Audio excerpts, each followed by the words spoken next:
ভোজন রসিক বাঙালির লাঞ্চে এইরকম স্বাদের যদি একটা চিকেন রান্না আর সঙ্গে গরম গরম পরোটা কিংবা ফ্রাইড রাইস থাকে তাহলে আর কোনো কথাই নেই।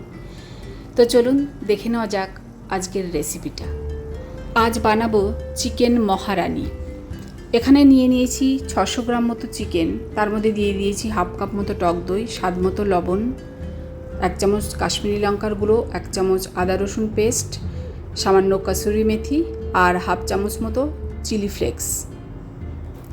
এবার সমস্ত উপকরণগুলি আমরা খুব ভালো করে মাখিয়ে নেব, নিয়ে এটাকে 30 মিনিটের জন্য ম্যারিনেট হতে দেব। এবার আমরা একটা পেস্ট বানিয়ে নেব।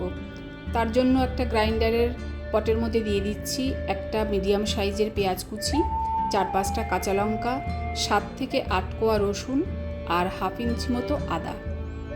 এটাকে আমরা খুব মিহি করে পেস্ট বানিয়ে রেখে দেবো।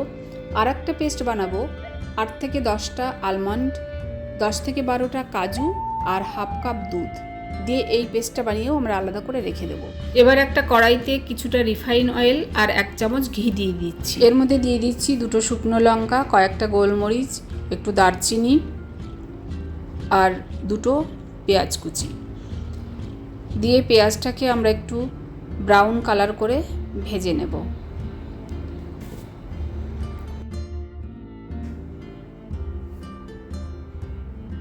এবার এর মধ্যে দিয়ে দিচ্ছি হাফ চামচ মতো চিনি, এতে কালারটা খুব ভালো আসে। দিয়ে এবার পেঁয়াজটা যখন খুব ভালো করে ভাজা হয়ে যাবে তখন তার মধ্যে আমরা যে পেঁয়াজের পেস্টটা বানিয়ে নিয়েছিলাম সেই পেস্টটা দিয়ে দেব।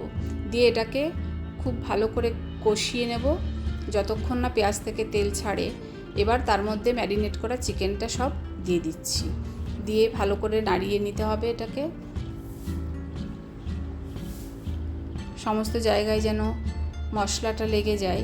এবার এটাকে একটু ঢাকা দিয়ে 10 মিনিট মতো রান্না করে নেব। চিকেন থেকে যখন জল ছেড়ে দেবে তার মধ্যে দিয়ে দেবো 1 চামচ মতো গুঁড়ো মশলা আর পেস্ট করে রাখা কাজু দিয়ে ভালো করে মিশিয়ে নেব। এখানে বলে রাখি যে গুঁড়ো মশলাটা আমি ইউজ করেছি ওটা সামান্য পরিমাণ ধনে, একটু জিরে আর সামান্য মৌরি ভেজে গুঁড়ো করে বাড়িতে বানিয়ে নিয়েছি। এবার তার মধ্যে সামান্য একটু জল অ্যাড করেছি, খুব বেশি জল দেব না, এটা একটু গ্রেভি মতো হবে, তার জন্য 1 কাপ মতো জল দিয়েছি। দিয়ে আর একটু ঢাকা দিয়ে রান্না করে নিয়েছি। এবার মাংস থেকে দেখুন তেল ছেড়ে দিয়েছে, আমাদের রান্নাটাও হয়ে গেছে। এবার এর মধ্যে দিয়ে দিচ্ছি আর একটু কাসুরি মেথি, সামান্য আর একটু গুঁড়ো মশলা আর সবার শেষে দিয়ে দিচ্ছি 1 চামচ মতো কেওড়া জল। দিয়ে আমাদের রান্না পুরো কমপ্লিট। তো বন্ধুরা অবশ্যই বাড়িতে একদিন ট্রাই করে দেখবেন এবং কেমন হয়েছে অবশ্যই আমাকে জানাবেন। আপনাদের সবাইকে অসংখ্য ধন্যবাদ সঙ্গে থাকার জন্য।